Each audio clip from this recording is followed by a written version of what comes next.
We are witnessing the end of what I call the Murdochracy. 30 years in which journalists have been cutting corners for profit, for whatever motive.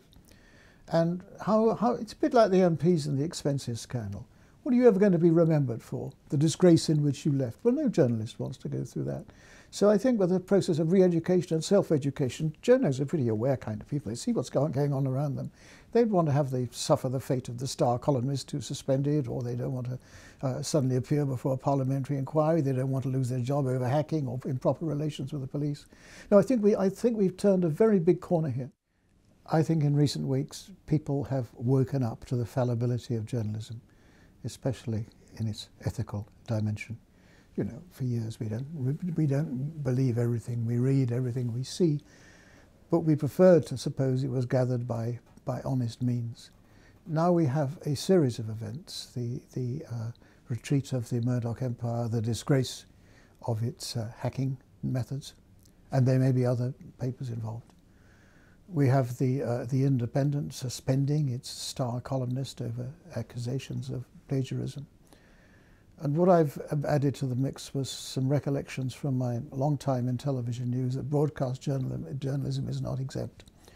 Indeed, it attracts those kinds of driven and ruthless people who believe they can succeed at each other's expense, much like politics, actually.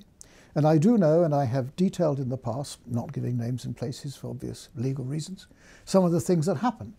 Reporters pretending to be where they are not. Reporters fiddling with soundtracks, especially what we call in television the bang bang, making it more exciting. This can be and has been cosmetically added on. Reporters showing a reconstruction as the real thing. This is notoriously what happened with the James Forlong, a tragic case, the Sky News defence correspondent who took his own life after he was exposed for just such a fraud. And I'm increasingly doubtful at some of the things I see on television news. How real are they? How true are they? And to what extent do the broadcasting organisations instruct their journalists in the basics of honest television? It's not what you can get away with. It is as near as you can make it to what actually happened. I think there's something in journalism that it does tend to attract rather ruthless people.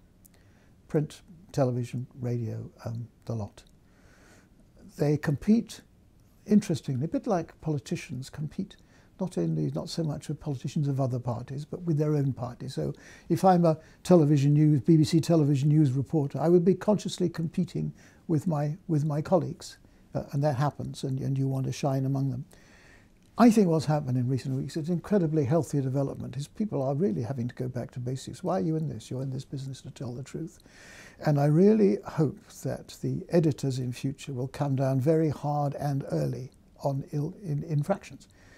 When I left television news to go into politics, this was way back in '97, I remembered some things that had happened with journalists who were still in the marketplace. And I said, look, this happened and that happened. And I gave senior executives in both BBC and ITN chapter and verse of malpractice. Didn't want to know. I hope in future they will want to know. I would be very sad if a result of the present scandals were to be the muzzling of a free press. We have a very proud and long muckraking tradition, and we mustn't go too far in the other direction. The classic case was the Telegraph's expose of the MP's parliamentary scandals. Now, technically, that relied on some purloined material, but the public interest offence of that was absolutely fireproof. No, we don't want a heavy-handed external regulator. I think we have to look at our prize system in the press and in television and ask ourselves, what are we giving prizes for?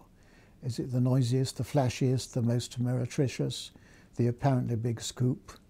There is no award in television news for the most accurate report of the year. There's an awful lot of stuff about reporters putting themselves at the centre of the story and making it about themselves. Yeah, I think that just as the Orwell Prize is now reconsidering, and it's time to look at its own procedures, I think it's time for the Royal Television Society also to look at its procedures. And when I've served on one of their panels. I've been on two of them. It's been a real privilege. And sometimes to ask, well, is this report all that it claims to be? This is especially so in modern television news, where you can pull in and fold in all kinds of other material from other sources. You know, how much of this comes from the reporter? How much does the reporter really know? Is the reporter where the reporter claims to be? Often that's not the case.